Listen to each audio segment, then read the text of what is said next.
नमस्कार दोस्तों, स्वागत है आप सबका मेरी YouTube चैनल में। मैं आज आपके साथ मेरे उज्जैन यात्रा का अनुभव शेयर करने जा रही हूँ। भस्म आरती में शामिल होने के लिए मंदिर के पास एक काउंटर है जहाँ से आप फॉर्म भर के आरती में शामिल हो सकते हैं।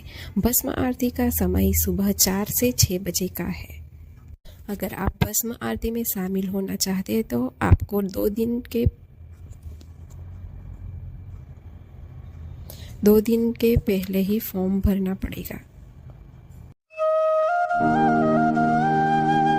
शहरों की भागदौड़ से दूर, जीवन की भागदौड़ से थोड़ा सा टाइम निकालकर हम आज आ गए हैं काल के अधिपति महाकाल की नगरी उज्जैन। उज्जैन महाकाल एक ऐसी जगह है जहां समय खुद रुक जाता है। महाकालेश्वर आप कैसे पहुंच सकते हैं? महाकालेश्वर आने के लिए उज्जैन का रेलवे स्टेशन सबसे नजीक है। अगर आप बाई बस आना चाहते हैं तो इंदौर से बाई बस भी आ सकते हैं बाई रोड। इस यात्रा का उद्देश्य हमारे जीवन में आ रही मुश्किलों से थोड़ा सा दूर होके हम यहाँ पे आके सुकून महसूस कर सकते हैं, सुकून ला सकते हैं। शहरों की भागदौड़ से दूर, जीवन की भागदौड़ से थोड़ा सा टाइम निकालकर हम आज आ गए हैं काल के अधिपति महाकाल की नगरी उज्जैन। उज्जैन महाकाल एक ऐसी जगह है जहाँ समय खुद रुक जाता है। कहा जाता है कि क्षिप्रा नदी में स्नान करने के बाद ही महाकाल के दर्शन किए जाते हैं, तो कई भक्त मंदिर में दर्शन करने से पहले क्षिप्रा नदी में स्नान करके आते हैं। आइए अब हम आपको मंदिर के दर्शन की तरफ ले चलते हैं। ये लाइन में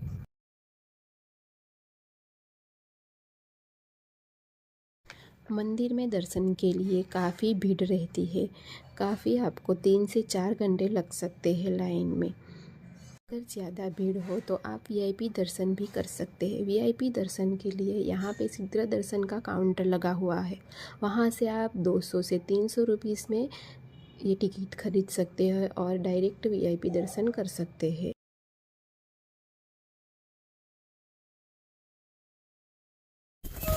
मंदिर के परिसर में गर्भगृह के पास पहुँचते ही इतनी सारी भीड़ में भी अगर आप सच्चे दिल से महाकाल के दर्शन करोगे, महाकाल को याद करोगे, तो जैसे लगता है कि महादेव स्वयं आपके पास आ गए और सारी परेशानियां हर रहे हैं। मंदिर के परिसर के पास आपको पहुंचते ही मन में बिल्कुल शांति और सुकून का अनुभव होगा। कहा जाता है कि महाकालेश्वर स्वयंभू लिंग है। इस लिंग को किसी मनुष्य ने नहीं स्थापित किया है, ये स्वयंभू धरती से प्रकट हुआ है। इसीलिए इस ज्योतिर्लिंगा को स्वयंभू लिंग कहा जाता है।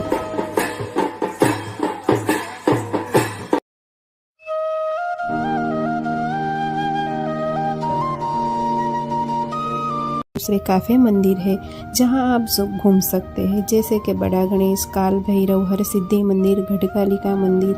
लेकिन पहले हम देखते हैं कि महाकालेश्वर के दर्शन हो जाने के बाद यहाँ पे सामने ही बड़ा गणेश का मंदिर है, जहाँ पे गणेश जी की बहुत बड़ी मूर्ति लगी हुई है। वहाँ पे आप दर्शन कर सकते हैं।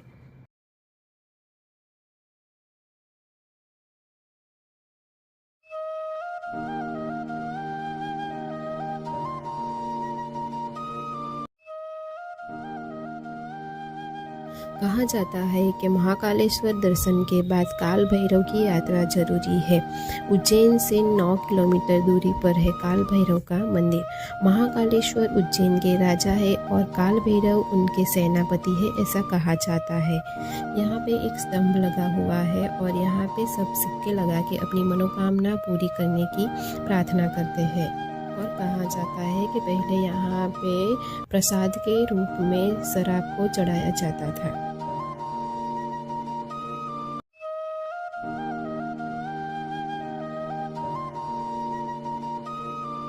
काल भैरव के दर्शन के बाद हम चलते हैं घटकालिका मंदिर, जो काल भैरव से थोड़ी ही दूरी। कहा जाता है कि उज्जैन में 2 शक्तिपीठ है, हर सिद्धि और ये है घटकालिका माँ का मंदिर।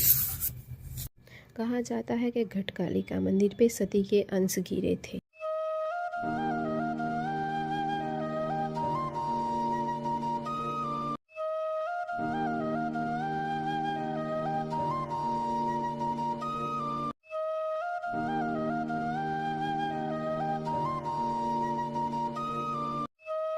आइए अब हम चलते हैं हर सिद्धि मंदिर, जो महाकालेश्वर मंदिर से 5 मिनट की दूरी पर है, जहाँ पे शाम की आरती के लिए बहुत काफ़ी भीड़ लगती है और क्योंकि वहाँ पे दीप प्रज्वलित किए जा 2 स्तंभ लगे हैं, वहाँ पे दीप प्रज्वलित किए जाते, उसे देखने के लिए काफ़ी भीड़ जमा होती है।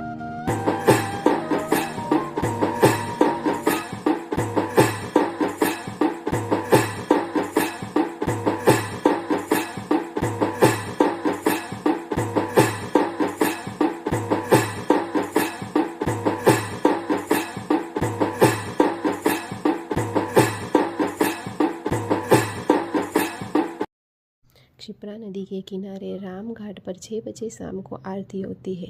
आरती का समय शांति और सुकून और ऊर्जा से हमें भर देता है।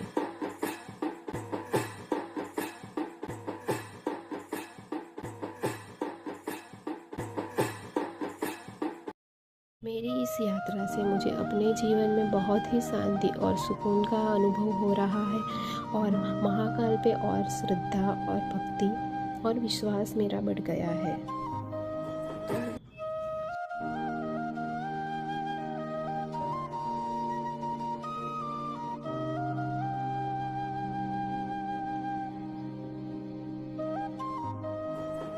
दर्शन के बाद बाजू में ही महाकाल कॉरिडोर बना हुआ है।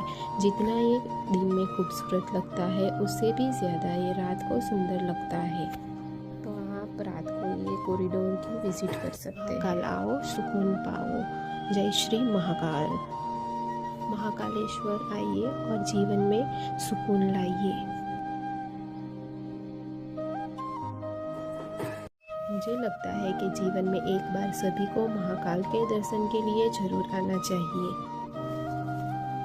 अगर आपको मेरा ये ब्लॉग पसंद आया है तो प्लीज़ लाइक करें और शेयर करें और ऐसी ही दूसरी जगह के लिए और जानकारी के लिए मेरी चैनल को सब्सक्राइब करें। नमस्कार।